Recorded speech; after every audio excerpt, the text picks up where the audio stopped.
Hello అండి.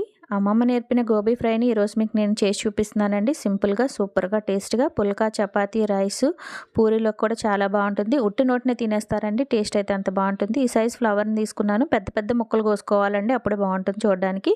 ఉల్లిపాయ, పచ్చిమిరపకాయ, కరివేపాకు, టమాటా ప్యూరీ, పువ్వునంతటిని చక్కగా ముక్కలు పసుపును, ఉప్పు వేసుకొని కడిగేసి పెట్టేసుకున్నాను. ఒక 10 స్పూన్లు ఆయిల్ వేసుకొని ఉల్లిపాయ, పచ్చిమిరపకాయ, వెల్లుల్లిపాయ, కరివేపాకు బాగా ఫ్రై అయిన తర్వాత 2 స్పూన్లు జీలకర్ర, స్పూన్ ఆవాలు వేసుకొని వేగిన తర్వాత టమాటా ప్యూరీని అంతటిని వేసుకొని రుచికి సరిపడా ఉప్పు, కొంచెం అంత పసుపు వేసుకొని కలిపేసుకొని మూత పెట్టేసుకొని పచ్చివాసన పోయేంత వరకు ఆయిల్ పైకి వచ్చేంత వరకు మగ్గించుకోవాలండి. ఇప్పుడు ఇందులోని ముందుగా మనం శుభ్రం చేసి పెట్టుకున్న గోబీ పీసెస్ని అన్నింటిని వేసుకొని టమాటా గ్రేవీ బాగా పట్టేలా కలుపుకోవాలండి.